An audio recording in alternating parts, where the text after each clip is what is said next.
Alexander the Great, one of history's most renowned military leaders, embarked on a remarkable series of conquests that would reshape the ancient world.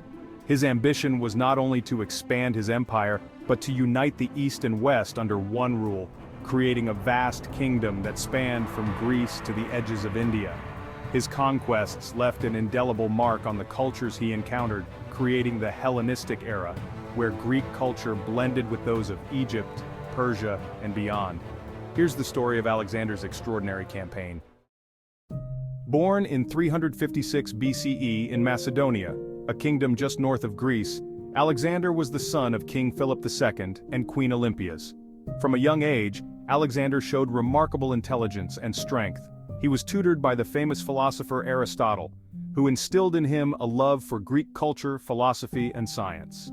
His education, combined with his natural military talent, would later define his leadership.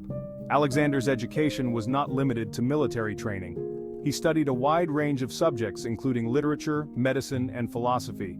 This broad education helped him appreciate the diverse cultures he would later encounter during his conquests. His time with Aristotle also fostered a deep curiosity and a lifelong passion for learning, which influenced his approach to leadership and governance.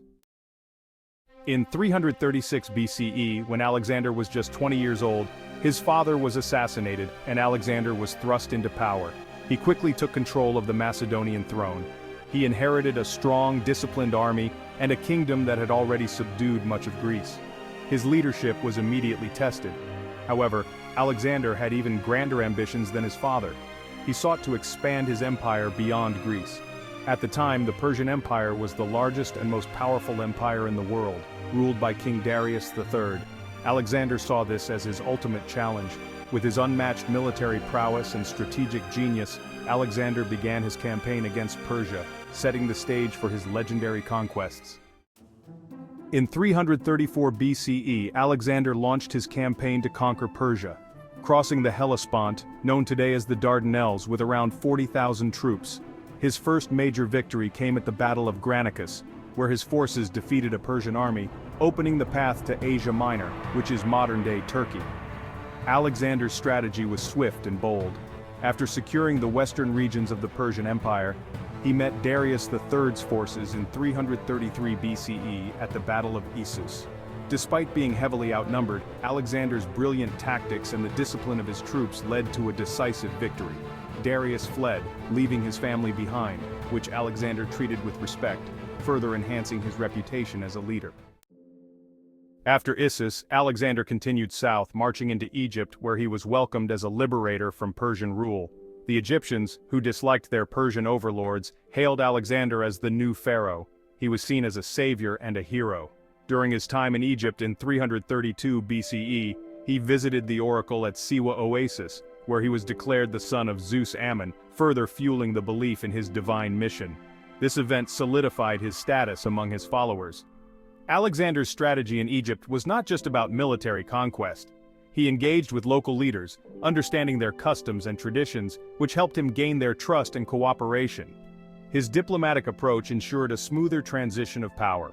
One of his most lasting legacies was the founding of Alexandria in Egypt, a city that would become a center of learning, culture, and trade for centuries.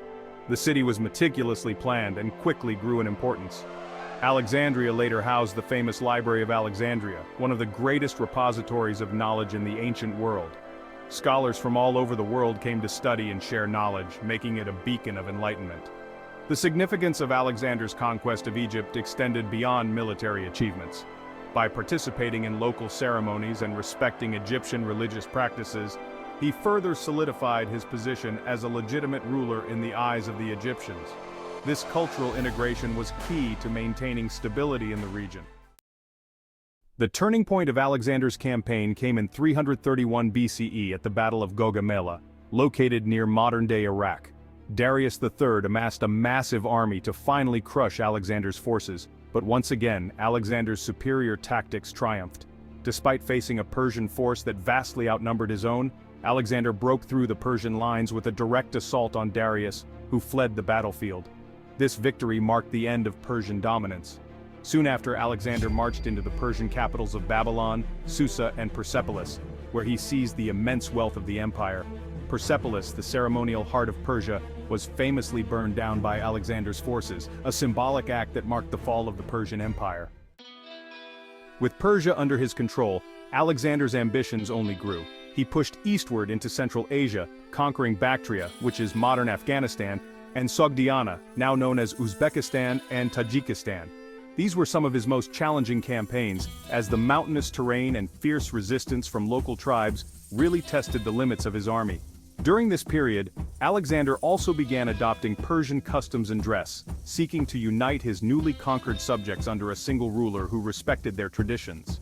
He married Roxana, a Sogdian princess, further demonstrating his commitment to merging Eastern and Western cultures.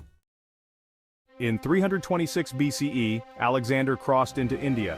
He faced the formidable King Porus at the Battle of the Hydaspes River, which is the modern-day Jhelum River. Despite Porus's use of war elephants, Alexander's strategic genius led to yet another victory. Impressed by Porus's bravery, Alexander allowed him to retain his kingdom and even granted him more territory. However, this marked the furthest point of Alexander's conquests. His army, weary from years of campaigning and eager to return home, refused to march further into India. Reluctantly, Alexander turned back. In 324 BCE, Alexander returned to Babylon, now the capital of his vast empire. Though he was only 32 years old, he had conquered much of the known world, from Greece to Egypt, Persia, and India. He had plans for further expansion, including possible campaigns into Arabia and beyond. However, in 323 BCE, Alexander fell ill, possibly from fever or poisoning, and died shortly after in Babylon. His death at such a young age left his empire without a clear successor, as he had not named one. His generals, known as the Diadochi, would eventually divide the empire into several Hellenistic kingdoms, but none would rival the scope of Alexander's original conquests. Though Alexander's empire did not survive intact, his legacy endured for centuries. His conquests spread Greek culture, language, and ideas across 3 continents, blending them with the cultures of the regions he conquered. This cultural diffusion gave rise to the Hellenistic era, marked by advancements in science, art, philosophy, and trade. Cities like Alexandria in Egypt became major cultural and intellectual centers, and Greek influence can still be seen today in the architecture, language, and literature of many regions. Furthermore, Alexander's military strategies are studied to this day, and his reputation as one of history's greatest commanders remains undisputed. Alexander the Great's dream of uniting the East and West may have been cut short by his untimely death, but his ambition, charisma, and tactical brilliance ensured his place in history as a legendary figure whose influence shaped the ancient world and beyond. Thanks for watching. Don't forget to like and subscribe. If you want to increase your brain power, check the links in the description.